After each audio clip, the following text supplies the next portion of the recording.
जय जय श्यामा जय जय श्याम जय जय श्री वृंदावन राम जय राम जय बरसानम जय रावण गोकुल ललित लला राम जय जय रघुनंदन जय सिया राम जानकी वल्लभ सीताराम श्री राम जय राम जय विमला सरयू सीताराम राम जय राम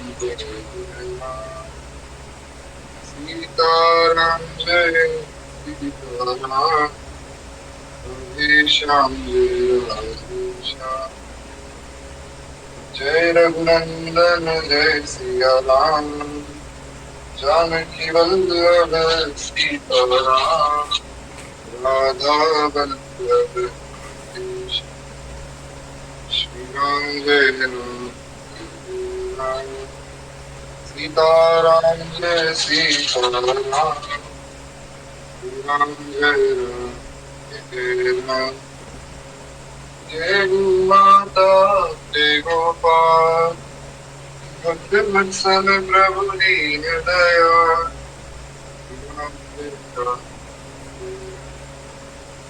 श्री राम जय राम श्री राम जय राम भक्त वत्सल भगवान की जय।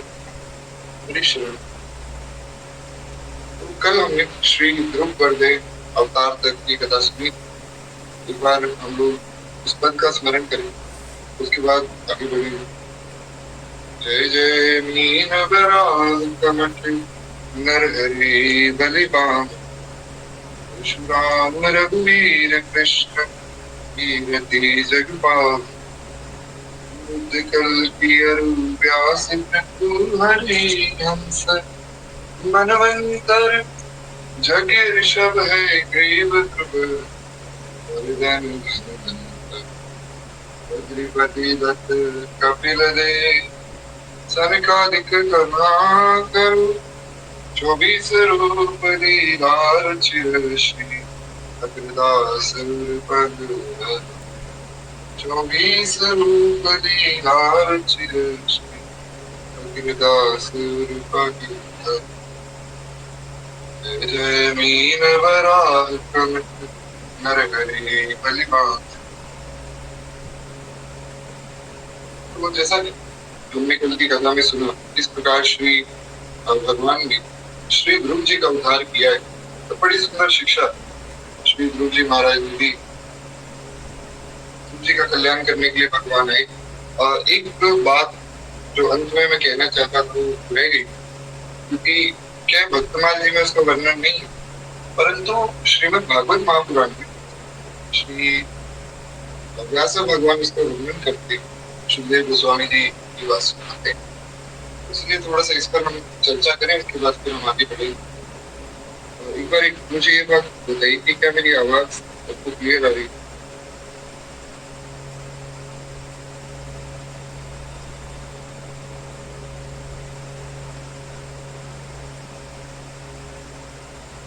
जी, तो क्या एक बार प्रिंस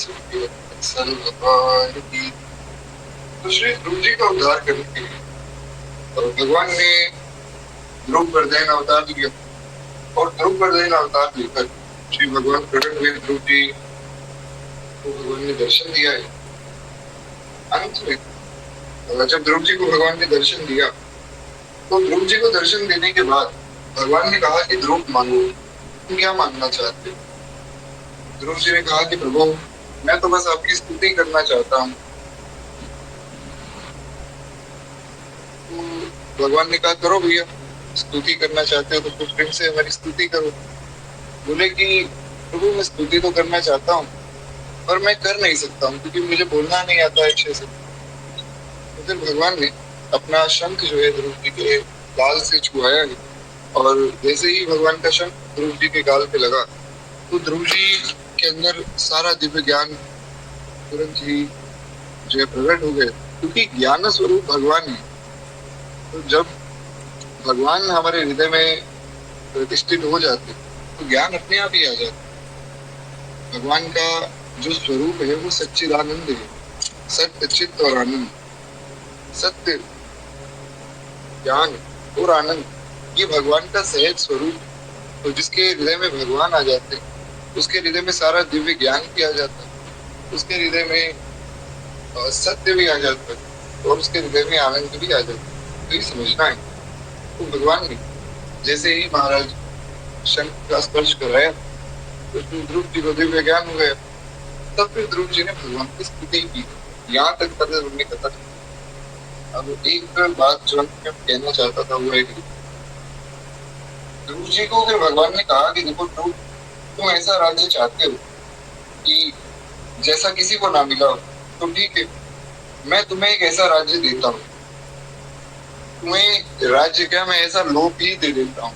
तो भगवान ने फिर ध्रुव जी को ऐसा लोक दे दिया जिसे हम ध्रुव लोक के नाम से या ध्रुव तारा के नाम से जानते। तो वो लोक कैसा है? वो अचल है। नरसिंह पुराण अगर आप पढ़ेंगे तो नरसिंह पुराण में यहाँ तक वर्णन है कि महाराज ध्रुव जी का जो लोक मिला ध्रुव जी को, वो ऐसा है कि ब्रह्मा जी और शंकर जी भी वहां तक नहीं पहुंच सकते। जैसे भगवान का लोक है ना वैकुंठ, वैकुंठ कहीं, गोलोक कहीं या साकेत कहीं, पर धाम तो एक ही है। जैसा भगवान का धाम है वैसे ही श्री ध्रुव जी को भगवान ने लोक प्रदान किया। और नरसिंह पुराण में श्री व्यास भगवान लिखते हैं कि ध्रुव जी का लोक अचल है और उसमें ब्रह्मा जी शंकर जी का भी प्रवेश नहीं है। वो ऐसा लोक है और वो ध्रुव लोक बिल्कुल वैकुंठ के नीचे ही, इसीलिए कोई देवता भी उसमें प्रवेश नहीं कर सकते। जब ब्रह्मा जी शंकर जी प्रवेश नहीं कर सकते तो महाराज देवता कैसे प्रवेश करेंगे? इसीलिए मैंने कल की कथा में भी कहा कि नरसिंह पुराण में अगर आप ध्रुव चरित्र पढ़े, बहुत सुंदर ध्रुव चरित्र है। प्रहलाद जी का चरित्र तो महाराज यही बड़ा अद्भुत। नरसिंह पुराण में ध्रुव जी का चरित्र भी बहुत सुंदर दिया हुआ है। तो भगवान ने जो है उन्हें एक अचल लोक दिया। और फिर ध्रुव जी ने कहा कि प्रभु, पहले मुझे ज्ञान नहीं था, इसलिए मैंने आपसे जो है एक अचल लोक की कामना करके एक राज्य मांग लिया, पर अब मुझे दिव्य ज्ञान हो गया। मैं समझ गया हूँ कि ये सब चीजें जो है नष्ट होने वाली है, ये संसार नश्वर है, इसलिए मुझे कुछ भी नहीं चाहिए, मुझे तो आपकी भक्ति दीजिए। पर भगवान ने कहा कि देखो, अगर मैं तुम्हें तुम्हारा मन चाहा वरदान नहीं दूंगा तो लोग फिर तपस्या करना छोड़ देंगे। वे सोचेंगे कि तपस्या करने से कुछ मिलता तो है नहीं। ध्रुव जी ने तपस्या की, भगवान ने तपस्या का फल दिया ही नहीं, क्योंकि तुमने स्वयं ही मांगा है। जिस कार्य के लिए तुमने तपस्या की वो कार्य तो पूर्ण होना ही चाहिए, इसलिए तुम मेरा राज्य भी ले लो। 36,000 वर्षों तक जो है तुम धरती पर राज्य करोगे, उसके बाद फिर तुम अपने लोक में प्रतिष्ठित हो जाओगे और वो लोक मेरे वैकुंठ की तरह ही होगा। तो वहां पर तुम्हें मेरा स्मरण नित्य होता रहेगा और साथ में मैं तुम्हें अपनी भक्ति भी प्रदान करता हूँ। तो भगवान ने अपनी भक्ति भी प्रदान की, एक बड़ा सुंदर दिव्य लोक भी प्रदान किया। और वो ध्रुव लोक के साथ साथ भगवान ने धरती पर भी 15,000 वर्षों का राज्य, श्री 36,000 वर्षों का राज्य श्री ध्रुव जी महाराज को प्रदान किया। इस प्रकार जो है ध्रुव जी की सारी इच्छाएं भगवान ने पूरी। अब यहाँ से एक शिक्षा हम सबको लेनी चाहिए कि हालांकि ध्रुव जी ने बाद में मना कर दिया था कि नहीं प्रभु, मुझे ऐसा कोई भी दिव्य लोक या ऐसा कोई भी राज्य नहीं चाहिए, क्योंकि मुझे अब ज्ञान हो गया। हालांकि ध्रुव जी ने मना कर दिया था, पर भगवान ने फिर भी दिया। क्योंकि एक भाव है, श्री गोस्वामी जी रामचरितमानस में लिखते हैं, सदा सेवक रुचि हाथ। गोस्वामी जी कहते हैं कि महाराज राम सदा सेवक रुचि हाथ। भगवान ने सदा अपने सेवक का मन रखा। सेवक के मन में जो भी भाव आता है भगवान सदैव उसको स्वीकार करते हैं। इसलिए अर्जुन को भी भगवान यही कह रहे हैं, जब भगवान गीता जी का ज्ञान दे रहे हैं कुरुक्षेत्र, तो अर्जुन को बड़ी प्यारी बात कहते हैं भगवान स्वामी। 23वां श्लोक भगवान कहते हैं अनन्यास चिंतयन्तो माम ये जना पर्युपासते तेषां नित्यभक्तानां योगक्षेमम्। 9वें अध्याय का 23 भगवान कहते हैं अर्जुन अनन्यास चिंतयन्तो माम, जो अनन्य भाव से मेरा चिंतन करता है ना वो व्यक्ति, उसके योगक्षेम का वहन में मैं करता हूँ। मतलब जो उसके पास है उसकी मैं रक्षा करता हूँ और जो उसके पास नहीं है वो मैं उसे प्रदान करता हूँ। और इसमें एक और रहस्य की बात अभी याद आई तो चलिए सुनाई देता हूँ। एक बार प्रेम से बोलिए भगवान की। एक बड़ा सुंदर रहस्य इसमें से स्पष्ट होता है। और ध्यान से अगर आप इस श्लोक को पढ़ें तो इस श्लोक में भगवान ने कहा अनन्यास चिंतयन्तो माम। भगवान कह रहे अनन्य होकर चिंतन करो। तो हमें अनन्यता कैसी चाहिए?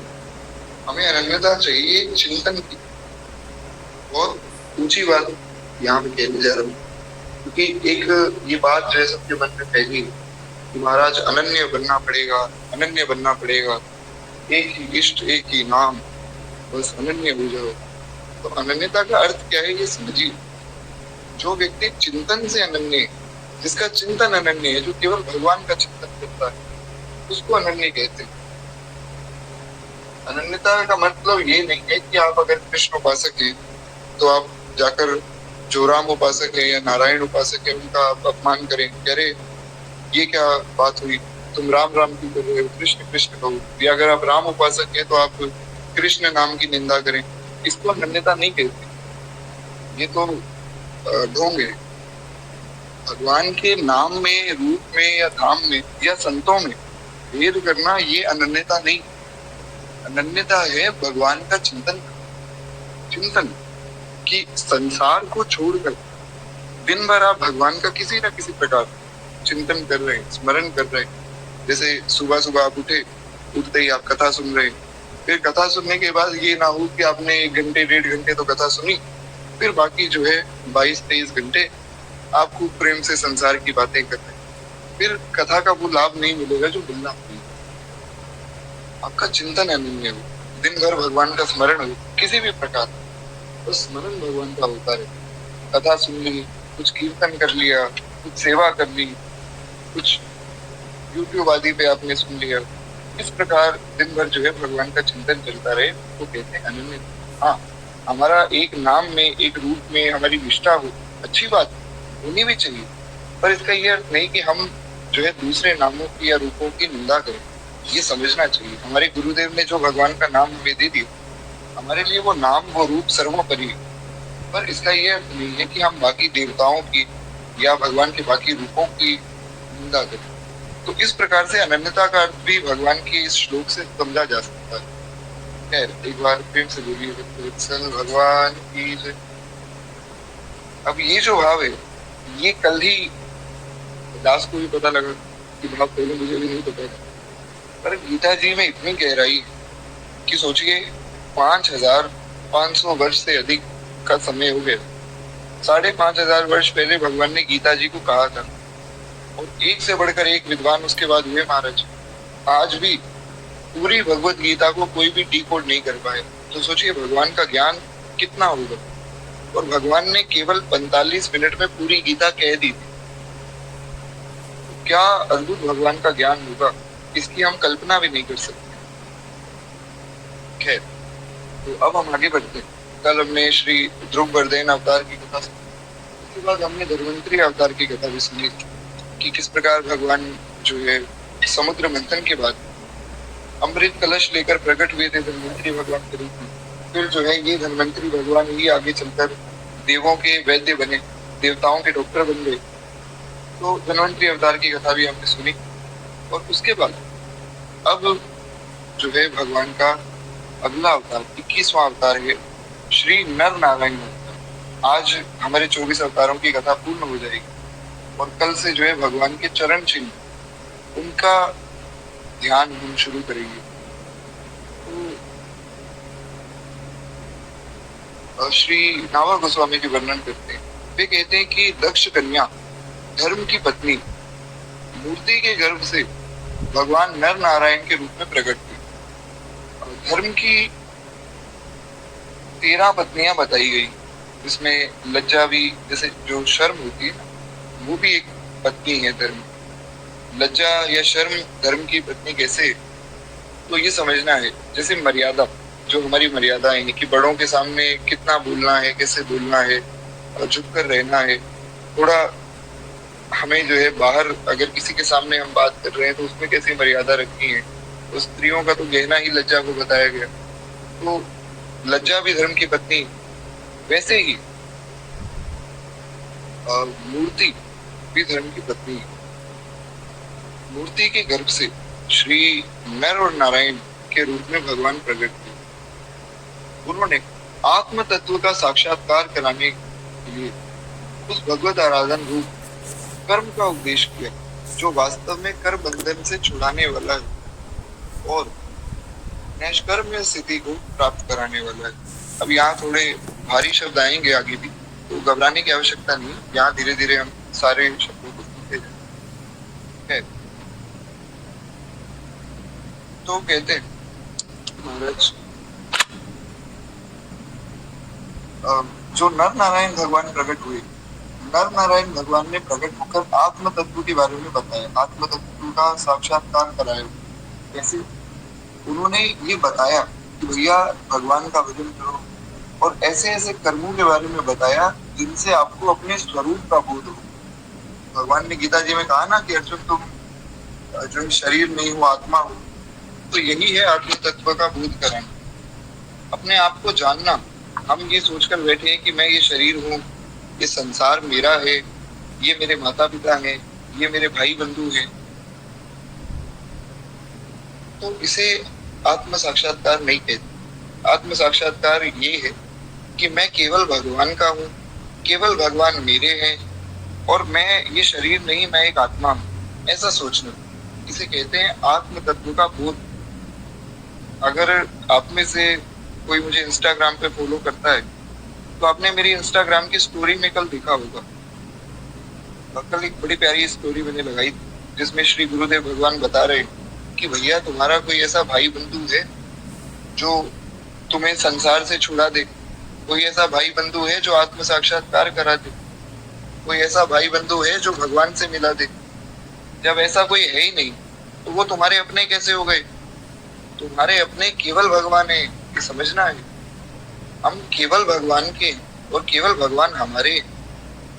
जब तक आप ये नहीं समझेंगे तब तक आपको आत्म साक्षात्कार नहीं होगा। पथ में चलने की सबसे पहली मर्यादा ही यही है कि आपको ये जानना होगा कि हम भगवान के और भगवान हमारे। इस प्रकार जब आप समझेंगे तभी भगवत मार्ग में चल सकेंगे।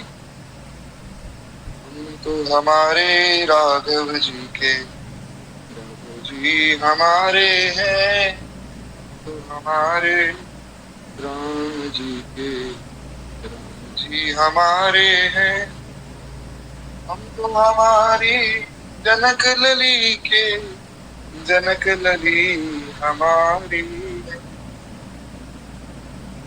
तो हमारी श्यामा जू के, श्यामा जू हमारी है। हम तो हमारे श्याम जू के, श्याम जू हमारे हैं। बड़ा प्यारा कीर्तन है, हमारे गुरुदेव भगवान इस कीर्तन को गाते हैं। तो इसमें भगवान के सब रूपों का भी वर्णन करते हैं। श्यामा श्याम रूप का वर्णन भी किया, सीता राम रूप का वर्णन भी किया।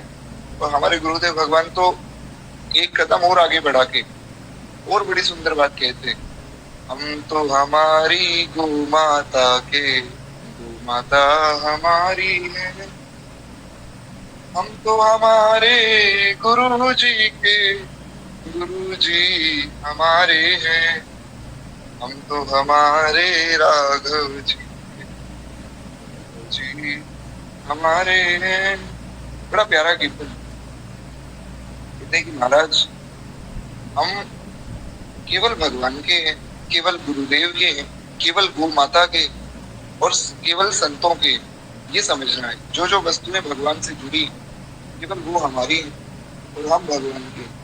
जब इतना कोई समझ लेता है तो उसे आत्म साक्षात्कार हो जाता है। बड़ी सरल सी बात है, पर इसको समझने में लोगों के जन्मों जन्म व्यतीत हो जाते हैं। एक बार प्रेम से बोलिए, वत्सल भगवान की जय। जी बिल्कुल, आंखें जो फड़कती हैं, इसका भी अर्थ तो होता है, पर अब वो क्या होता है ये भगवान जाने, क्योंकि ज्यादा इन सब चीजों के बारे में मैं पढ़ता नहीं। शगुन अपशगुन आदि सब होते हैं और इन्हें मानना भी चाहिए, परंतु अब इससे कौन सी आंख फड़कने से कौन सा शगुन या कौन सा अपशगुन है, ये मैं नहीं जानता हूँ। क्योंकि हमें इतना समझना है कि अगर आप भगवान के भजन में लगे तो आपका मंगल ही मंगल होगा। मुझ जैसे भजनहीन व्यक्तियों का मंगल हो रहा है, तो आप लोग तो भजन करने वाले, आपका तो मंगल होगा ही मानो। तो थोड़ा आगे बढ़ते हैं। तो कहते हैं कि नर नारायण भगवान ने ऐसे कर्मों का उपदेश किया जिनको करने के बाद कोई कर्म शेष नहीं रह जाता है, और जिनको करने के बाद आप कर्म बंधन से ही छूट जाते। तो ऐसा कर्म तो महाराज एक ही है, निज अनुभव अब कहूं खगेसा, बिनु हरि भजन न जाहि कलेसा। माँ कहूं मैं अनुभव अपना, सत हरि भजन जगत सब सपना। ऐसा तो एक ही कर्म है महाराज, ऐसा कोई कर्म जिसको करने के बाद कोई कर्म करना शेष है ही नहीं, वो केवल भगवान का भजन है। बाकी किसी भी कर्म में ऐसी सामर्थ्य नहीं। आप कोई भी कर्म करेंगे तो उससे आपका प्रारब्ध बनेगा। जो संचित कर्म है, 3 प्रकार के कर्म होते हैं। एक तो क्रियमान जो हम कर रहे हैं, एक संचित जो हम एकत्रित कर रहे हैं अगले जन्म के लिए, और एक होता है प्रारब्ध जो हमारे पूर्व जन्मों का फल है। तो प्रारब्ध तो सबको भोगना ही पड़ता है, जो दुख और सुख हमारे जीवन में आते हैं तो सबको भोगने पड़ते हैं। अच्छा चलिए, आपसे एक मैं प्रश्न करता हूँ,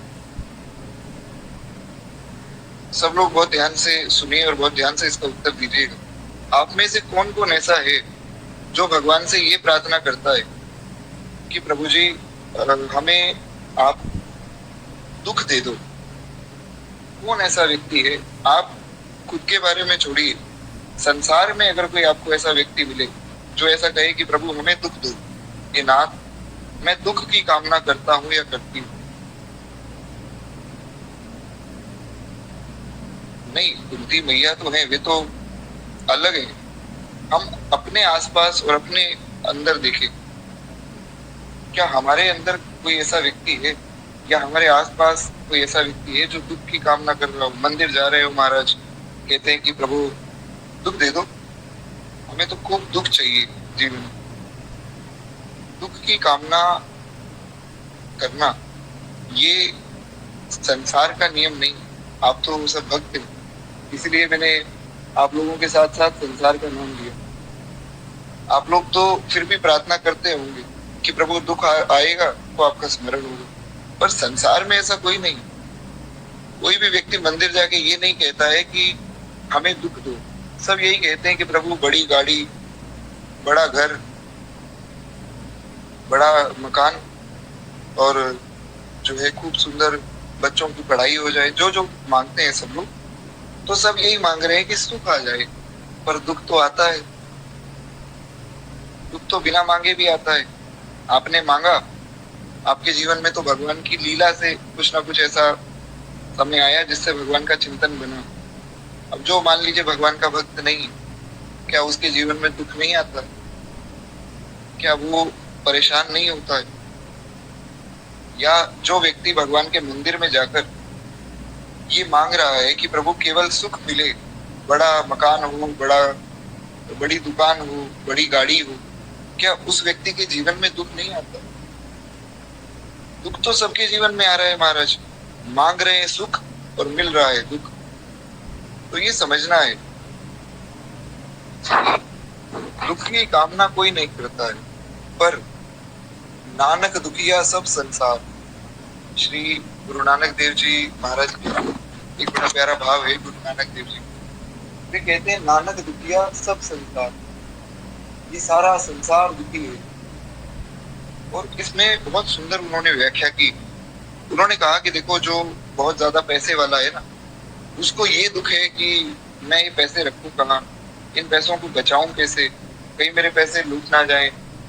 कहीं चोरी ना हो जाए, या फिर जो बहुत ज्यादा पैसे वाले होते हैं, अक्सर ऐसा देखा गया है कि उनकी स्वास्थ्य जो है उनका वो ठीक नहीं रहता है। ऐसा अक्सर देखा गया है।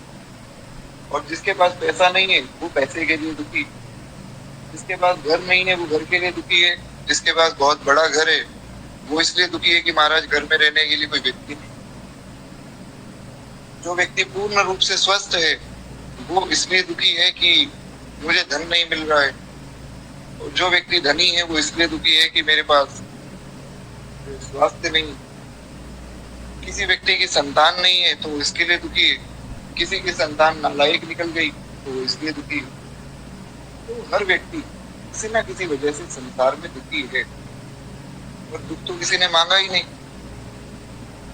मांग तो सब सुख रहे। तो ये समझना है कि आप दुख या सुख मांगे या ना मांगे, आपके मांगने ना मांगने से कोई फर्क नहीं पड़ता। आपको वही मिलेगा जो आपके प्रारब्ध में लिखा है। जो हमने कर्म किए पूर्व जन्मों में, उसके अनुसार जो हमारा प्रारब्ध लिखा गया वो ही हमें प्राप्त होगा। उसमें अगर हम मांगते रहे कि केवल सुख मिल जाए, वो संभव नहीं। तो ये बड़ी प्रैक्टिकल उदाहरण है। अगर आप में से कोई ऐसा व्यक्ति हो जिसने किसी ऐसे व्यक्ति को देखा हो कि मंदिर में जाकर खूब सुख की कामना की और उन्हें सुख ही मिला, दुख मिला ही नहीं, तो आप बताइए क्या ऐसा कोई है आपके आसपास जिसको केवल सुख ही मिल रहा हो, जिसके जीवन में कभी दुख आया ही ना हो? क्योंकि दुख मांगता कोई नहीं है पर आता सबके पास। इसी प्रकार हमें समझना है कि सुख को भी मांगने की आवश्यकता नहीं, वो भी आएगा अपने आप। जो लिखा है वो मिलना है, सीधी सरल सी बात है। जी, ये बड़ी सुंदर बात यहाँ कुसुम माता जी ने कही कि जब मैंने भी कुंती माता की कथा सुनी तो मैंने भी कह दिया कि प्रभु दुख दे दो। दुख आया तो मैं घबरा गई। तो ये समझना है कि जो भगवान के भक्त कर रहे हैं, आवश्यक नहीं कि हमें भी वो करना है, पर हम उनसे शिक्षा अवश्य लेनी है, क्योंकि वे जिस स्तर पे होकर ये बात बोल रहे हैं वो स्तर बहुत ऊंचा है। तो ठीक है, घबराने की तो खैर कोई आवश्यकता नहीं, क्योंकि जो भगवान की शरण में उसका केवल कल्याण ही होता है, उसके साथ बुरा होता ही नहीं। जो कुछ बुरा दिख भी रहा है, हमारे गुरुदेव भगवान कहते हैं कि अगर कुछ आपको लग रहा है कि देखो मैं तो भक्ति करता हूँ पर मेरे साथ इतना बुरा क्यों हुआ, तो वो वास्तव में आपको शिक्षा देने के लिए हो रहा है, इसमें कोई बुरा नहीं है। भगवान के भक्त का केवल मंगल होता है, क्योंकि भगवान का नाम ही मंगल भवन है। खैर, तो एक बार प्रेम से बोलिए भक्तवत्सल भगवान की जय। तो इस प्रकार श्री रामा गोस्वामी जी वर्णन करते हैं कि नर नारायण भगवान ने ऐसे कर्मों का उपदेश किया जिनको करने से व्यक्ति का कर्म बंधन छूट जाता है। यानी कि भजन करने से व्यक्ति का ये जो संचित कर्म है ये सब छूट जाता है। प्रारब्ध तो वैसे ही कट रहा है, आगे कोई ऐसा कर्म बनता ही नहीं जिसकी वजह से वापस जन्म लेना पड़े, तो ये अंतिम जन्म हो जाता है। इसीलिए हमारे गुरुदेव भगवान एक बात कहते हैं कि भैया जब भी कथा में बैठो या भजन करने बैठो तो ये निश्चय करो कि इसी जन्म में इसी शरीर से भगवान का दर्शन करना है और भगवान की प्राप्ति करनी है। ये निश्चय कर लो, फिर देखो आपका मन कैसे नहीं लगता भजन में। ये सब झूठी बातें कि भजन में मन नहीं लग रहा है, भजन में ही मन लगता है, और जिस दिन भजन में मन लग गया उस दिन कहीं और मन नहीं जाएगा। कबीर बाबा कह रहे हैं, जो सुख पायो राम भजन में सो सुख नाही अमीरी, मन लागो मेरो यार फकीरी। श्री कबीर बाबा कहते हैं, महाराज मन लागो मेरो यार फकीरी, इस साधुशाही जीवन में मेरा मन लग गया, अब मन कहीं और नहीं जा रहा है। जो सुख पायो राम भजन में सो सुख नाही अमीरी में। खूब धन वालों को देख लिया, खूब राजाओं को देख लिया, पर महाराज भजन करने में जो आनंद है वो उनके पास भी नहीं। एक बार भगवान में मन लग गया फिर मन कहीं और जा ही नहीं सकता है। तो इस प्रकार जो है श्री कबीर बाबा वर्णन करके बताते। आगे श्री नाभा गोस्वामी जी कहते कि नर नारायण भगवान ने स्वयं भी वैसे ही कर्मों का अनुष्ठान किया। वे स्वयं भी भजन में लगे, दूसरों को भी लगाया। वे आज भी बद्रिक आश्रम में उसी कर्म का आचरण करते हुए विराजमान है, अभी भी वे विराजमान है। और इंद्र ने यह आशंका करने की अपने घोर तप से ये लोग मेरा पद छीनेंगे, तब भ्रष्ट करने के लिए सदल बल कामदेव को भेजा। अब मैं एकदम सरल शब्दों में आपको बताता रहूंगा साथ के साथ। हुआ क्या कि नर और नारायण भगवान दोनों तपस्या कर रहे थे। ये नर और नारायण दोनों भगवान के स्वरूप हैं। आगे चल के नारायण जो है वे कृष्ण बनेंगे और नर जो है वे अर्जुन बन जाएंगे। हैं दोनों भगवान के स्वरूप, इसीलिए अर्जुन भी भगवान के स्वरूप है। तो जो लोग ऐसी बातें करते हैं ना कि देखिए कर्ण जीता नहीं जिताया गया है, कर्ण हारा नहीं हराया गया है, अर्जुन जीता नहीं जिताया गया है। अरे भैया अर्जुन भगवान का ही स्वरूप है, अर्जुन भगवान का परम भक्त है, वो हार ही नहीं सकता है। तो ये सब उल्टी सीधी बातों में मत आइएगा कि भगवान ने धोखा किया कर्ण के साथ, उसके कुंडल और उसका जो अंग रक्षक था वो छीन लिया, फिर उसे मार दिया। हे राम, कर्ण के साथ बहुत बुरा हुआ। तो ये सब व्यर्थ की बातें, इन्हें ना सुनना चाहिए ना कहना चाहिए, क्योंकि कर्ण जो है अर्जुन से कभी नहीं जीत सकते। अर्जुन भगवान के भक्त हैं, उनके प्रति ऐसी गलत भावना करना ये वैष्णव अपराध है। तो कभी भी ऐसा नहीं सोचना चाहिए। तो कहते हैं कि महाराज नर और नारायण भगवान दोनों बद्रिक आश्रम में तपस्या कर रहे थे। अब इंद्र डर गए। इंद्र को तो महाराज सबसे पहले डर लगता है कोई तपस्या करे कि ये मेरा राज्य मांगेंगे, ये स्वर्ग की कामना करेंगे। तो इंद्र ने कामदेव को बुलाया और कामदेव को कहा कि जाओ इनकी तपस्या नष्ट कर दो, इनकी तपस्या में कुछ विक्षेप डाल दो। और उनकी महिमा ना जानने के कारण गर्व में आकर कामदेव वहां पहुंच गए। अप्सरागण, वसंत की ऋतु, मंद सुगंध वायु और स्त्रियों के जो कटाक्ष रूपी बाणों से उन्हें भेजने की चेष्टा करने लगा। इंद्र की कुचाल जानकर कुछ भी विस्मय न करते हुए आदिदेव नारायण ने उन भय से कांपते हुए कामादासी हंसी हंसकर कहा कि हे मदन, हे मदन मत, हे देवांगनाओं, डरो मत, हमारा आतिथ्य स्वीकार करो, उसे ग्रहण किए बिना तुम आश्रम से जाना मत। अब मैं आपको एकदम सरल शब्दों में बता देता हूँ।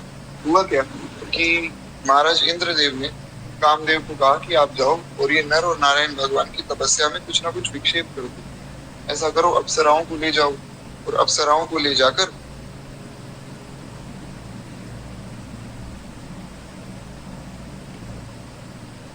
में सबसे श्रेष्ठ है। इनकी कथा हम आगे सुनेंगे। माता अनुसुईया का पतिव्रत धर्म इतना श्रेष्ठ माना गया कि त्रिदेव ब्रह्मा विष्णु महेश भी इनके पुत्र बन गए। ऐसा है पतिव्रत धर्म। तो बड़ा सुंदर उपदेश माता अनुसुईया ने किया है। जितनी भी विवाहित स्त्रियां या जितनी कन्याएं हैं जो विवाह करना चाहती हैं, उन्हें कम से कम एक बार माता अनुसुईया और माँ जानकी का संवाद, जो कि रामचरितमानस में है, वाल्मीकि रामायण में भी है, कम से कम एक बार तो पढ़ना ही चाहिए। नहीं तो शिव पुराण में जो माता मैना ने माँ पार्वती को शिक्षा दी है पतिव्रत धर्म, उसे एक बार पढ़ना चाहिए। पतिव्रत धर्म की शिक्षा यहीं से मिलती है। बहुत सुंदर शिक्षा है महाराज। हमने भी चर्चा की थी जब ये प्रसंग रामचरितमानस में आया था, तो हमने भी खूब विस्तार में चर्चा की।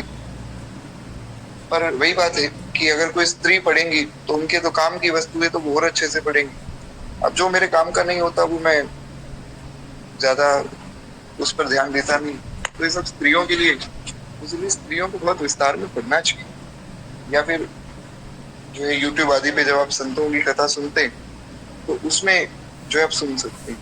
खैर, तो कहते हैं कि इन्हीं माता अनुसुईया के गर्भ से दत्तात्रेय भगवान प्रकट हुए।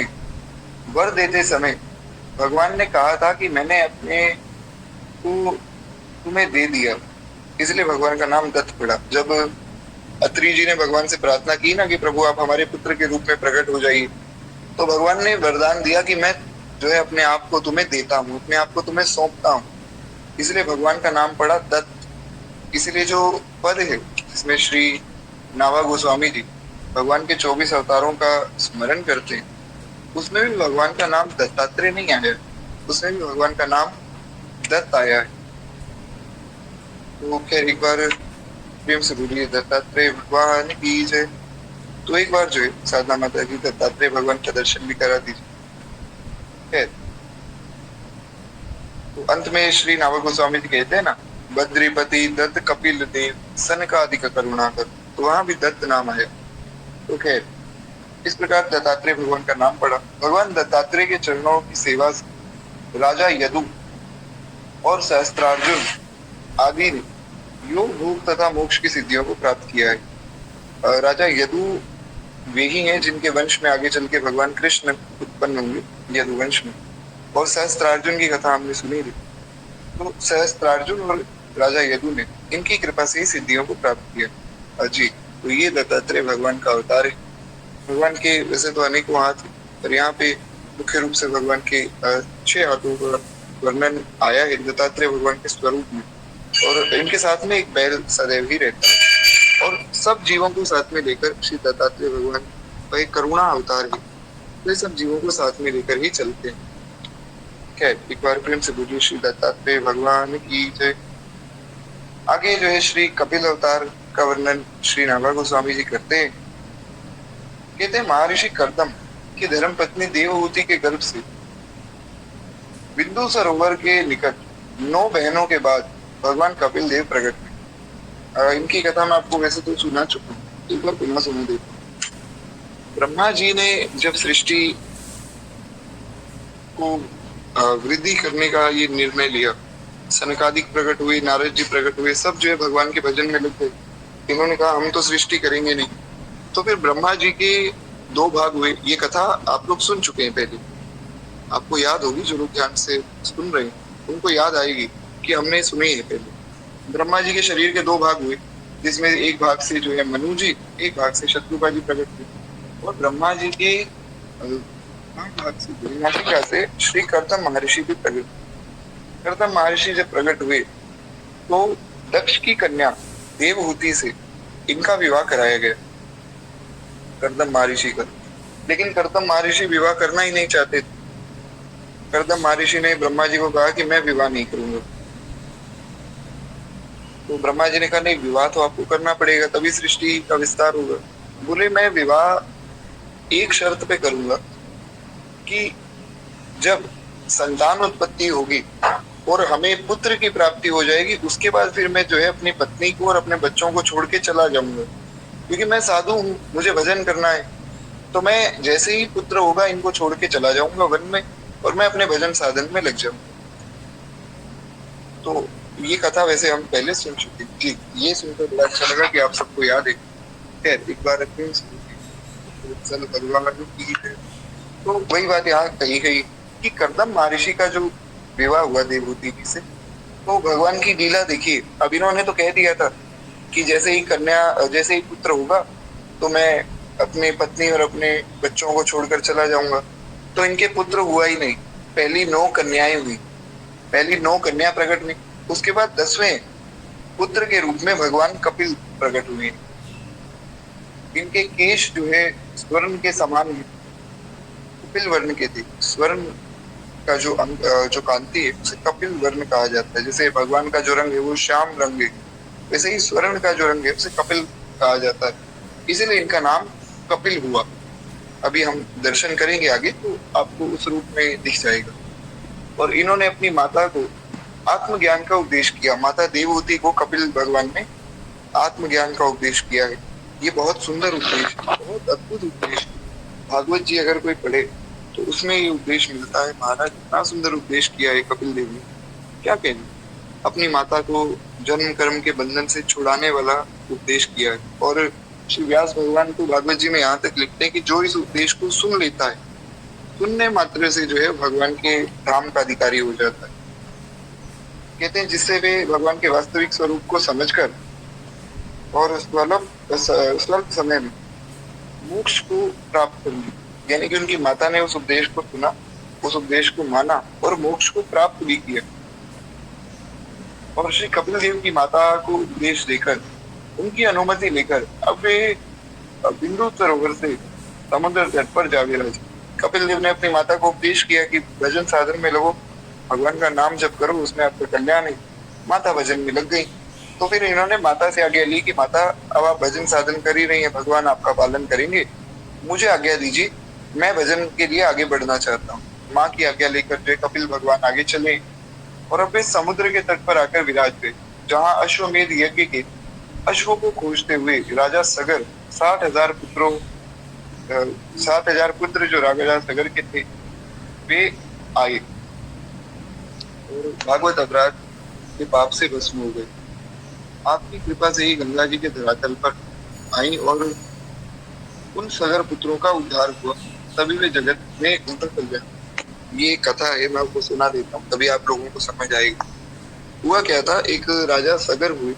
सगर वे ही राजा हैं जिनकी कृपा से सागर इस धरती में आए। पहले धरती में सागर नहीं, तो राजा सगर ने जो है कृपा करके सागरों को धरती पे विराजमान किया। भगवान से प्रार्थना की कि प्रभु कोई ऐसा सरोवर दीजिए धरती पे जिसमें अन्य जीव रह सके, जो बड़ी बड़ी मछलियां हैं, व्हेल आदि हैं, तो ये सब सागर में रहते हैं। तो इसीलिए सागर की प्रार्थना पे जो है समुद्र आए, इसलिए उन्हें सागर कहा जाता है। तो खैर सागर जी के 60,000 पुत्र थे। तो हुआ क्या कि भगवान दत्तात्रेय समुद्र के तट पर ही बैठे थे और समुद्र के तट पर बैठकर तपस्या कर रहे थे। तो वहां सगर जी के 60,000 पुत्र आए, क्योंकि अश्वमेध यज्ञ के घोड़े को पकड़ने के लिए आए थे। अश्वमेध यज्ञ में घोड़ा भगाया जाता है, तो उसे पकड़ा जाता है। तो वाल्मीकि रामायण में आपने पढ़ा होगा, या जो रामायण सीरियल आता था, जो रामानंद सागर जी की रामायण थी, उसमें आपने देखा होगा। तो इस पर ज्यादा विस्तार करने की आवश्यकता है नहीं। तो जो सगर जी के 60,000 पुत्र थे, ये एक घोड़े को पकड़ने के लिए भाग रहे थे। भागते भागते इनसे एक अपराध बन गया। ऋषि ने इनको श्राप दे दिया कि जाओ तुम भस्म हो जाओ। तो ये सब भस्म हो गए। तो वहां पर श्री कपिल भगवान की कृपा से श्री गंगा जी प्रकट हुई और गंगा जी ने प्रकट होकर इन सब का कल्याण किया है। आज भी गंगा सागर में जो संगम है, उसमें श्री कपिल भगवान विराजमान है। बंगाल की साइड अगर आप में से कोई रहता है, या अगर आप में से कभी कोई गया हो, तो बंगाल में एक तीर्थ है गंगा सागर। तो वहां गंगा सागर में कपिल भगवान की ही पूजा होती है। आपने अवश्य सुना होगा इसके बारे में। तो वहां श्री कपिल भगवान की पूजा होती है, क्योंकि कपिल भगवान ने ही गंगा और सागर को मिलाया था, और कपिल भगवान की कृपा से ही सागर के जो 60,000 पुत्र हैं, इनका उद्धार हुआ। तो एक बार जो है कपिल भगवान का भी दर्शन कृपा करके करा दीजिए। तो इस प्रकार जो कपिल भगवान वहां गंगा सागर में विराजमान है, और आज भी वहां श्री कपिल भगवान की उपासना की जाती है। एक बार प्रेम से बोलिए श्री कपिल भगवान की जय। कहते हैं कि इस प्रकार आपने खूब सुंदर सांख्य योग का उपदेश किया है।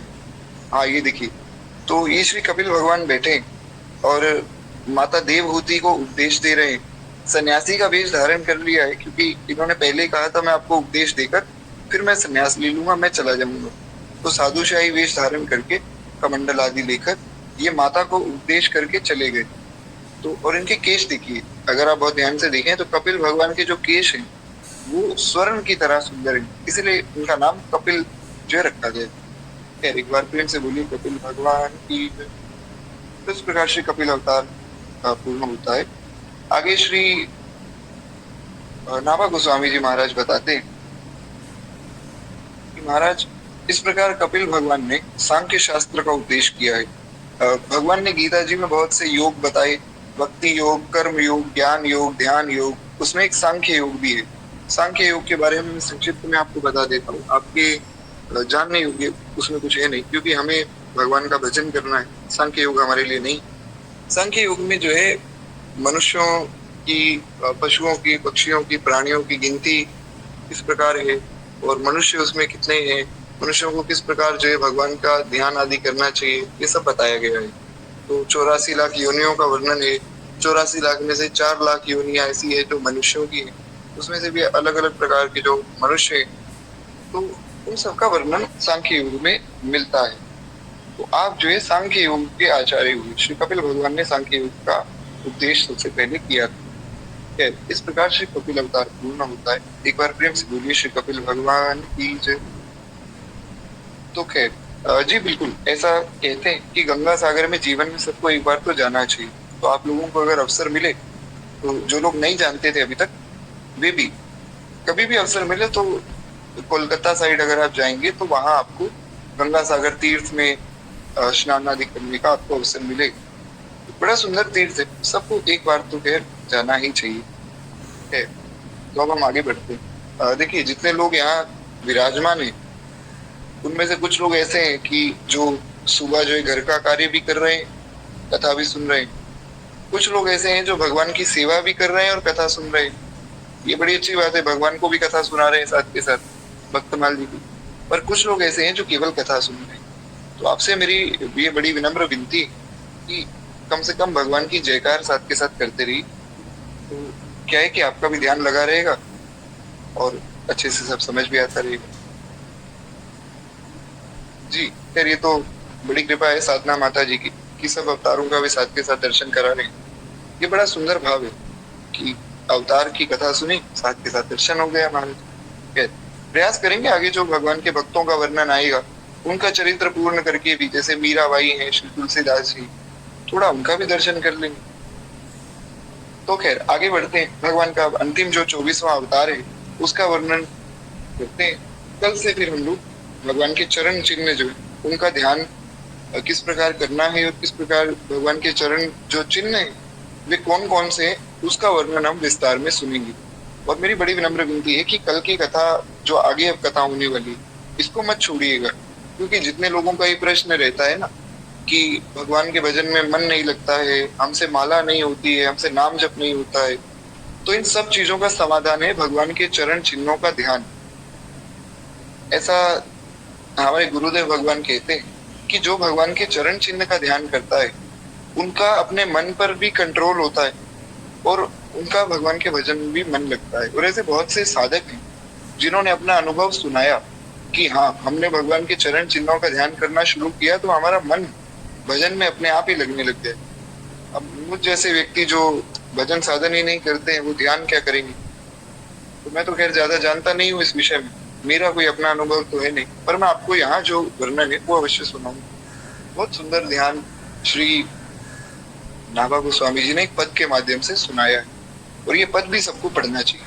आशा है ये जो भगवान के 24 अवतारों के स्मरण का पद है ये आप अभी पढ़ रहे होंगे, क्योंकि ये मैंने शुरुआत में ग्रुप में भी भेजा था और सबको कहा भी था पढ़ने के लिए। तो आशा है दो समय, एक बार सुबह उठने के बाद और रात को सोने से पहले आप जो इस पद का स्मरण कर रहे होंगे, करना भी चाहिए। खैर, अब हम आगे बढ़े, श्री सनकादिक अवतार की कथा सुनेंगे। कहते हैं सृष्टि के आरंभ में ब्रह्मा जी ने लोगों को रचने की इच्छा से तप किया। ब्रह्मा जी ने तपस्या की है और तपस्या करने के बाद ब्रह्मा जी को सामर्थ्य प्राप्त हुई, उन्होंने सृष्टि की रचना की। और ब्रह्मा के अखंड तप से प्रसन्न होकर भगवान ने तप अर्थ वाले सन नाम से युक्त होकर सनक, सनंदन, सनातन, सनत कुमार अवतार ग्रहण किए। जी ये पद मैं आपको दोबारा भेज दूंगा। तो इस पद का स्मरण कम से कम 2 बार हर एक व्यक्ति को करना चाहिए, एक बार सुबह उठने के बाद और एक बार रात को सोने से पहले। तो इसका स्मरण करने से भगवान का प्रेम तो प्राप्त होता ही, भगवान की भक्ति प्राप्त होती, साथ के साथ जीवन में जो कष्ट है या शारीरिक जो कष्ट है सब दूर हो जाते। तो ये मैं वापस भेज दूंगा। तो कहते हैं कि महाराज, सृष्टि का जब आरंभ हुआ तो भगवान की नाभि से ब्रह्मा जी प्रकट हुए। ब्रह्मा जी को उपदेश मिला कि तप करो, तो ब्रह्मा जी ने तपस्या की। तपस्या की तो भगवान प्रसन्न हो गए। अब भगवान ब्रह्मा जी की तपस्या से प्रसन्न हुए तो भगवान ने ब्रह्मा जी को वरदान दिया कि मैं ही तुम्हारे पुत्र के रूप में उत्पन्न होऊंगा। तो सन नाम से युक्त होकर भगवान 4 रूपों में आए हैं। सबसे पहला अवतार भगवान ने लिया सनक, सनंदन, सनातन और सनत कुमार। ये जो 4 रूप हैं ये भगवान के ही रूप हैं। तो ये सन का अर्थ क्या है? सन का अर्थ है तप। तो कहते हैं कि इस अवतार के द्वारा भगवान ने पहले कल्प से भूले हुए आत्मज्ञान को ऋषियों के प्रति यथावत उपदेश किया है और इन्होंने आदिराज पृथु को भी उपदेश किया। पृथु अवतार की कथा हमने सुनी थी और उसमें हमने सुना था कि सनत कुमार भगवान ने ही इनको उपदेश किया है। तो वही बात यहाँ भी लिखी हुई है कि सनकादिकों ने ही पृथु जी को उपदेश किया और उपदेश करके उन्हें खूब सुंदर शिक्षा दी। और कहते हैं इस अवतार का मुख्य प्रयोजन ये था कि संसार में ज्ञान की वृद्धि करना। सनत कुमार जो ये सब 5 बालक रूप में रहते हैं। बालक रूप में क्यों रहते हैं इसके पीछे भी एक कथा है। एक बार ये सब क्या है, दक्ष प्रजापति के भाई हैं। ब्रह्मा जी के जो पुत्र हैं उनमें सनकादिक हैं, उनमें नारद जी हैं, उनमें कर्दम आदि महर्षि हैं, उनमें जो है दक्ष आदि प्रजापति भी। ये सब ब्रह्मा जी के पुत्र हैं, ब्रह्मा जी की संतानें। तो एक बार क्या हुआ कि महाराज दक्ष प्रजापति इन सब भाइयों से रुष्ट हो गए। तो दक्ष प्रजापति ने इन्हें श्राप दे दिया कि जाओ तुम छोटे बालकों के रूप में चले जाओ। अब श्राप तो दे दिया। ब्रह्मा जी ने कहा कि ये क्या मूर्खता की है तुमने, अरे ये सारे संसार में ज्ञान बांट रहे थे, तुमने इनको बालक बना दिया। तो फिर दक्ष प्रजापति ने अपनी गलती को माना है और फिर उन्हें कहा कि ठीक है मैं वरदान देता हूँ कि जैसे एक बालक का ज्ञान हमेशा नवीन रहता है वैसे ही इनका ज्ञान भी नवीन रहेगा। यानी कि एक छोटा जो बच्चा होता है, अपने अगर आप में से किसी के घर में कोई छोटा बच्चा है तो ये बात आप सब देखते होंगे कि वो बहुत प्रश्न करेगा। छोटे बच्चे का स्वभाव होता है वो बहुत से प्रश्न करता है। ऐसी एक स्टडी भी हुई थी, एक कोई आर्टिकल में पढ़ रहा था, उसमें ऐसा लिखा था कि एक 5 वर्ष का जो छोटा बालक होता है वो एक दिन में 400 प्रश्न करता है। भगवान जाने करता है या नहीं, पर ऐसा लिखा हुआ था, वो आर्टिकल एक आ रहा। तो इतने प्रश्न करता है कि ये क्या है, ये क्या है, ये ऐसा क्यों है, वैसा क्यों है। तो छोटे बालक के मन में बड़ी जिज्ञासा रहती। तो वैसे ही इनका जो ज्ञान है वो भी नवीन बना रहेगा, ये भी और चीजें जानते रहेंगे, सबको सुनाते रहेंगे, बताते रहेंगे। इसलिए ऐसा वरदान फिर आगे दक्ष प्रजापति ने दिया है।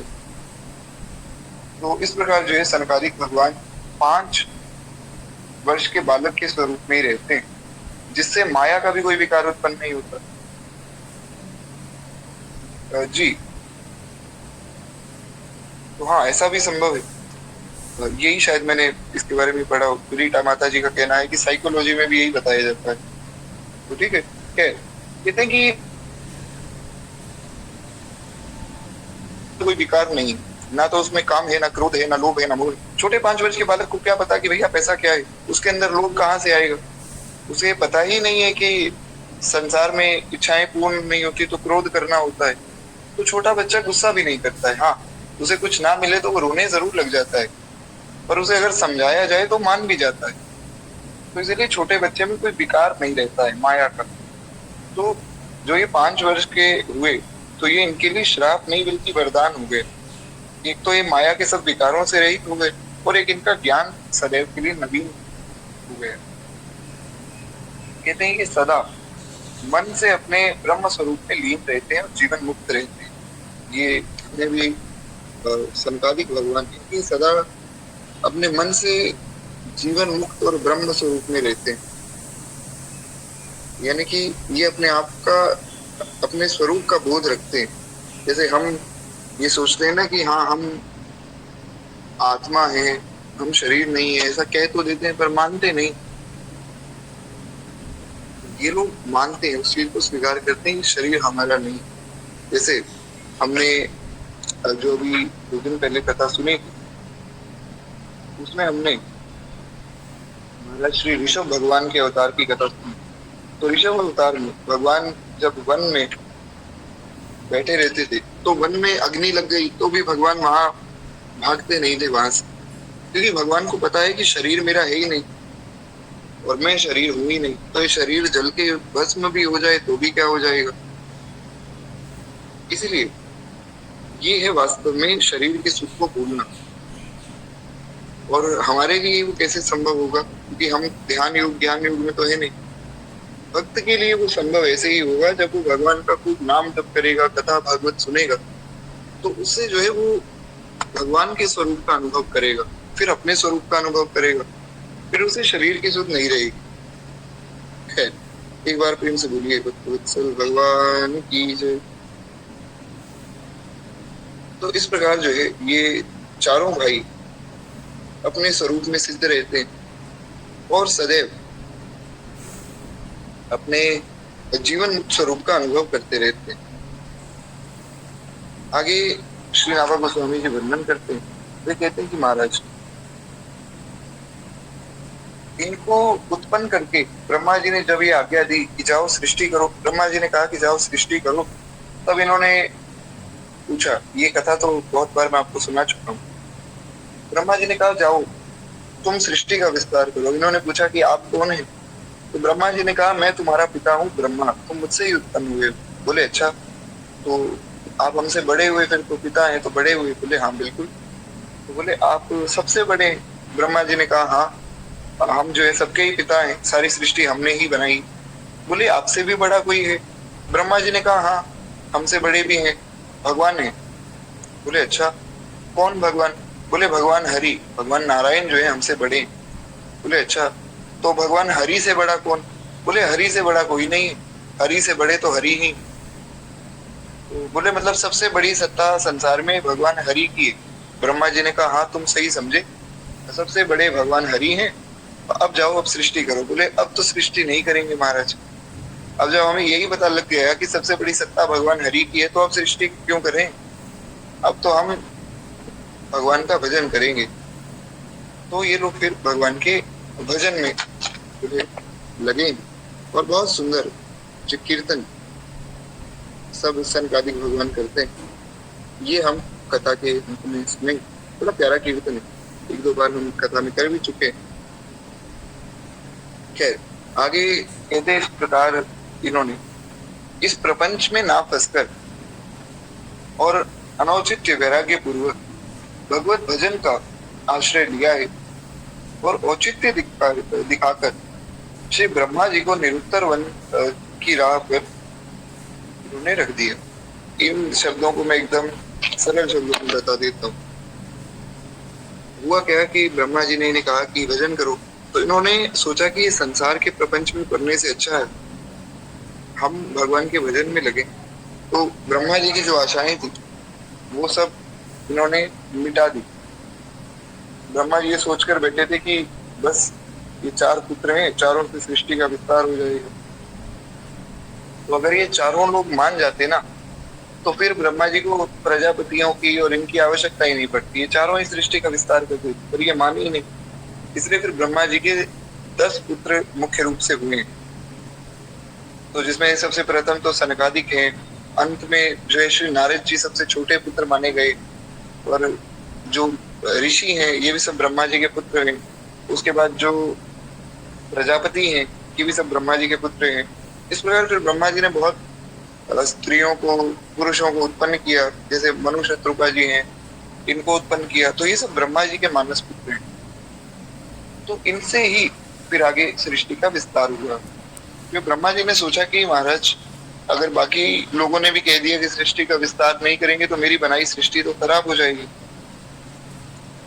तो इसलिए ब्रह्मा जी ने बहुत से पुत्रों की उत्पत्ति की कि कोई ना कोई तो सृष्टि कर ही देगा। खैर तो ये लोग जो है भजन करने लगे। एक बार जो है सनकादिक भगवान का दर्शन भी करा दी। हमारे 24 अवतारों की कथा और 24 अवतारों का दर्शन भगवान की कृपा से पूर्ण हो जाएगा। हाँ, पहले जो 7 अवतार हैं उनका दर्शन हमने कथा में नहीं किया था, वो आप लोग जो है कृपया करके उनका दर्शन कर लीजिएगा अब बाद में, कथा के बाद में। क्योंकि ये जो भाव है ये आया ही 8वें अवतार में था कि चलो दर्शन भी हो जाए। जी, तो यहाँ पर बहुत ध्यान से देखिए कि छोटे जैसे 5 वर्ष का जो बालक होता है वैसे ही चारों ये सनत कुमार भगवान है, और केवल एक लंगोटी लगाकर ये लोग रहते हैं। माथे पर बड़ा सुंदर भगवान का वैष्णव तिलक है, और यहाँ श्री नारद जी को उपदेश कर रहे हैं। सनक, सनंदन, सनातन और सनत कुमार चारों भाई, और ये चारों भैया सबको उपदेश करते हैं। नारद जी जो परम ज्ञानी है वे भी सनत कुमारों से उपदेश लेते हैं। श्री पृथु जी जो भगवान के अवतार हैं वे भी इनसे उपदेश लेते हैं। यहाँ तक कि कई बार ब्रह्मा जी को कुछ समझ नहीं आता है तो वे भी इनसे ही पूछते हैं। और यहाँ भी आप देखेंगे तो 4 कुमारों का ही बड़ा सुंदर दर्शन हो रहा है, जिसमें भगवान की जो रामायण की लीला हुई उसमें वाल्मीकि रामायण में प्रसंग का वर्णन। तो यहाँ भगवान को दर्शन कराया। उसके बाद महाभारत में ये जो पांडव हैं इन सब पांडवों को जो है दर्शन इन्होंने दिया है और पांडवों को उपदेश किया है। महाभारत में भी वर्णन मिलता है कि पांडवों को किस प्रकार उपदेश दिया। खैर अनेक कथाएं आती है, सबको उपदेश देते हुए श्री सनत कुमार भगवान सृष्टि का कल्याण करते हैं। एक बार प्रेम से बोलिए श्री सनकादिक भगवान की जय। तो खैर इस प्रकार कहते हैं कि आप अखंड ऊर्ध्वरेता ब्रह्मचारी हुए। ये मैंने आपको कल की कथा में बताया था। ऊर्ध्वरेता ब्रह्मचारी वो होता है जो अपने वीर्य को, अपने वीर्य की गति को ऊपर की ओर कर देता है, तो उसे ऊर्ध्वरेता ब्रह्मचारी कहा जाता है। अपने तप से समस्त लोगों का सदा ये कल्याण करते हैं। जैसा कि मैंने अभी आपको बताया कि पांडवों को भी उन्होंने उपदेश किया और उसके बाद जो है पृथु जी को, नारद जी को, भगवान के अन्य भक्तों को इन्होंने बहुत उपदेश किया। हमारे दादा गुरुदेव श्री पहाड़ी बाबा महाराज, उनकी भी कथा है, थोड़ी सी मैं आपको सुना देता हूँ, उसके बाद हम फिर वाणी को विश्राम देंगे। मुझे पहाड़ी बाबा के मन में एक बार आया कि अब हम सब कुछ छोड़कर जो है यहाँ से भाग जाएंगे। मतलब वे पहले ही साधुओं के बीच में रहते थे, संन्यास तो बहुत पहले ले चुके थे मन से, तो बचपन से ही साधु बन गए थे। कल मैंने उनकी कथा आपको सुनाई थी, किस प्रकार वे साधु बने। तो मुझे पहाड़ी बाबा जब साधु बन गए तो धीरे धीरे खाकचौक वृंदावन में जो खाकचौक आश्रम है बंशी भट्ट के पास में, तो खाकचौक आश्रम के महंत बन गए। महंत बनने के बाद भी एक दिन मन में ऐसा वैराग्य जगा, मन में आया कि अब सब कुछ छोड़ छाड़ कर भाग जाऊं कहीं दूर जंगलों में, केवल भजन करूं। तो रात में भाग गए। भागकर बोले कि सबसे पहले उज्जैन जाएंगे। क्यों? क्योंकि उज्जैन में बाबा महाकाल है और बाबा महाकाल हमें उपदेश करेंगे, जैसा वे उपदेश कर देंगे वैसा हम करेंगे। तो श्री पहाड़ी बाबा महाराज उज्जैन चले गए। उज्जैन में जाकर अब ना तो एक लोटा जल पिया था और ना ही कुछ खाया था। सोचिए, वृंदावन से उज्जैन पैदल चलकर गए, कुछ पिया भी नहीं, कुछ खाया भी नहीं। ऐसा संभव नहीं है, क्योंकि अगर कोई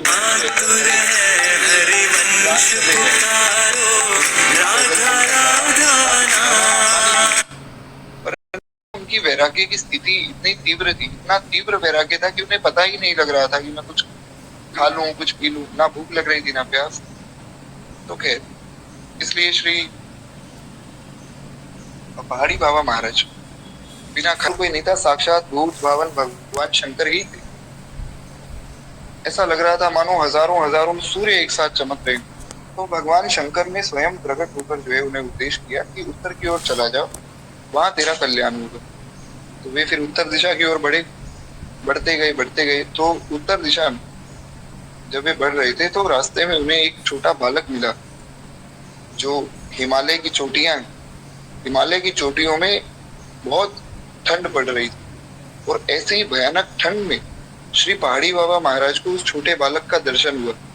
तो उन्होंने उस बालक से पूछा कि बालक भगवान, ये बताओ कि यहाँ कोई साधु रहते हैं क्या?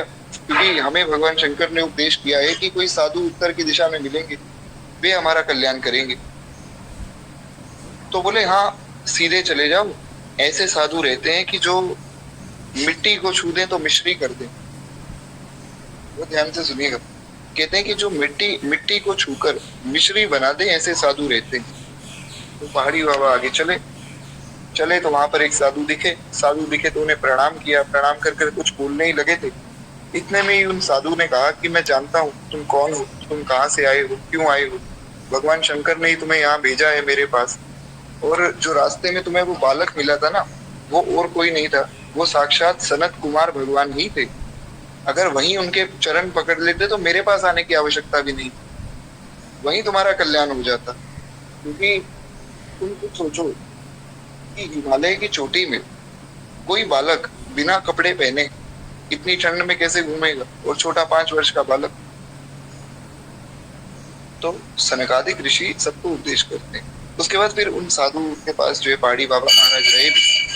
बहुत समय तक उन्होंने वहां उनके पास निवास किया और बहुत सुंदर कथाएं, बहुत सुंदर लीलाएं वे महात्मा उन्हें सुनाते थे और बहुत सुंदर उपदेश भी करते थे। उन्हें योग की बहुत सी क्रियाएं भी जो वहाँ श्री पहाड़ी बाबा ने उनसे ही सीखी। तो उन्हें अपने गुरु के रूप में उन्होंने सदैव देखा, योग की क्रियाएं सीखी, कुछ सिद्धियां भी उनसे प्राप्त की। और सिद्धियां प्राप्त करने के बाद उन्होंने बहुत सा ज्ञान भी जो है श्री पहाड़ी बाबा को दिया, और अंत में कुछ ऐसा उपदेश उन्होंने किया जो कि जिससे पहाड़ी बाबा का पूरा जीवन ही बदल गया। अब वो उपदेश क्या है वो किसी को भी नहीं पता है, क्योंकि ये कथा जब उन्होंने हमारे गुरुदेव को सुनाई तो फिर उन्होंने पूछा कि महाराज जी आपने बाकी सारी बात तो बता दी, ये नहीं बताया कि आपको क्या उपदेश मिला था, उन महात्मा ने आपको क्या उपदेश किया। तो बोले बस वो उपदेश बताने योग्य नहीं, क्योंकि वो उपदेश जो है बहुत तपस्या से मिलता है, और ऐसा समझ लो जैसे गुरु मंत्र नहीं बताया जाता है वैसे ही वो उपदेश भी मैं तुम्हें नहीं बता सकता हूँ, क्योंकि वो हमारे लिए गुरु मंत्र की तरह ही है। तो इसलिए वो उपदेश आज तक किसी को भी ज्ञात नहीं। अब तो कह श्री पहाड़ी बाबा महाराज का भगवत धाम गमन हो गया है, परंतु हमारे गुरुदेव ने बहुत प्रयास किया, क्योंकि हमारे गुरुदेव जो है उनके सबसे प्रिय शिष्य थे। तो उन्होंने बहुत बार पूछा कि महाराज जी वो उपदेश क्या था, पर पहाड़ी बाबा ने कभी बताया नहीं कि वो उपदेश क्या था। बोले बस इतना समझ लो कि जो सनकादिक भगवान ने कहा था ना कि ऐसे महात्मा रहते हैं जो मिट्टी को छू के मिश्री कर दें, वास्तव में वो इस कोटि के महात्मा थे कि मिट्टी को छू दें तो मिश्री कर दें, इतने सिद्ध महात्मा। तो खैर एक बार प्रेम से बोलिए श्री संत कुमार भगवान की जय, श्री पहाड़ी बाबा महाराज की जय। तो इस प्रकार जो सबको उपदेश करते सनत कुमार भगवान आज भी जो साधक हैं जो वास्तव में भजन में लगे हैं उनको भी उपदेश श्री सनत कुमार आदि ही करते हैं।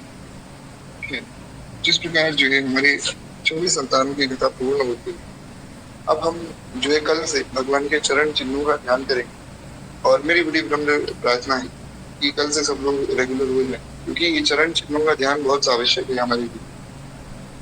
तो अब केवल 2 मिनट प्रेम से आप लोग भक्तमाल जी की आरती करें, उससे पहले 2 मिनट भगवान के नाम का कीर्तन करें जो सनत कुमार करते हैं, और कीर्तन करें कि 24 अवतारों की पूर्णता हो जाएगी। हरि शरणम हरि शरणम हरि शरणम हरि शरणम हरि शरणम हरि शरणम हरि शरणम हरि शरणम, यही एक मंत्र है प्यारा हरि शरणम हरि शरणम हरि शरणम हरि शरणम हरि शरणम हरि शरणम हरि शरणम हरि शरणम हरि शरणम। हरि दरबार में जब द्रौपदी की लाज जाती थी, विकल होकर के उच्चारा हरि शरणम हरि शरणम हरि शरणम हरि शरणम हरि शरणम हरि शरणम। पिता की देख निष्ठुरता नहीं प्रहलाद घबराया। प्रहलाद जी के पिता ने बहुत अत्याचार किए, पर प्रहलाद जी वो निष्ठुरता देखकर घबराए नहीं। उन्होंने क्या किया, के उच्चारा हरि शरणम हरि शरणम हरि शरणम हरि शरणम हरि शरणम हरि शरणम, यही एक मंत्र है प्यारा हरि शरणम हरि शरणम। आप भी प्रेम से बोलो हरि शरणम हरि शरणम हरि शरणम हरि शरणम हरि शरणम हरि शरणम। वत्सल भगवान की केवल हमने प्रेम से हम लोग भगवान की आरती करें, उसके बाद वाणी में विश्राम लें। इस धन्य नाभा भारती की आरती आरती कर, इस धन्य नाभा भारती की आरती आरती कर। ये भक्त भगवत की कथा सब विश्व का मंगल करे, इस धन्य नाभा भारती की आरती आरती है। नर जाति जब माया विवश अज्ञान तन में पड़ गई। जन भारती भात भी जग जग गई जगमग गई। अज्ञान माया मोह तम की काली माँ कलई धुली। सत प्रेम समता सत्य सुख शुचि कंज कलिकाएं कल कलिमल सकल उड़गन प्रभात हो गए। तब सब पथिक सुंदर सुखद हरि भक्त पा गए। सबक माला के सकल हरि भक्त जन दया करो। सच्ची अहिंसा भक्ति में विज्ञान दे माया गुरु। इस धन्य नाभा भारत की आरती आरती हरि। इस धन्य नाभा भारत की आरती आरती हरि। विभक्त वत्सल भगवान की जय। बाल कृष्ण लाल की जय। गणपति महादेव की जय। श्री सद्गुरुदेव भगवान की जय। स्वामी श्री तुलसीदास जी महाराज की जय। स्वामी श्री नाभादास जी महाराज की जय। श्री राम गुरुनाथ भगवान की जय। सब संतन की जय। सब भक्तन की जय। राज की आनंद की जय।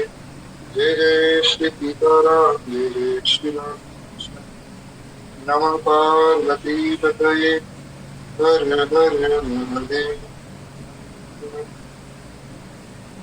जी, तो किसी का कोई प्रश्न है तो आप इंस्टाग्राम या व्हाट्सएप के माध्यम से पूछ सकते हैं। अभी के लिए आप सबसे आगे जाऊंगा। और एक प्रश्न है जिस पर चर्चा करें।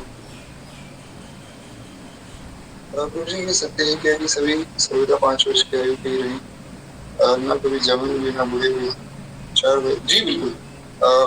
अभी भी आज भी जो है सनत कुमार भगवान 5 वर्ष की आयु के ही, मतलब वैसे ही दिखते हैं। वैसे तो आयु उनकी अनंत वर्ष है, पर दिखते 5 वर्ष के बालक के समान ही। तो क्या है, देखिए जो वो पद है 24 अवतारों के स्मरण वाला, वो मैं भी ग्रुप में एक बार वापस भेज रहा हूँ। और भगवान के चरण चिन्हों का ध्यान, वो भी मैं एक बार वापस भेज देता हूँ। तो भेज देता हूँ। सब लोगों को कम से कम 2 बार उनका स्मरण करना चाहिए। एक बार सोने से पहले और एक बार उठने के बाद। और साथ में मैं जो एक वीडियो भी भेज दूंगा, तो इसमें श्री गुरुदेव भगवान ने उस पद को गाया है, ताकि हर किसी को सीखना हो कि कैसे गाते हैं, तो वहां से वो सीख सकते हैं। तो अभी के लिए एक बार जो आज्ञा दीजिए, श्री सीताराम, श्री राधे।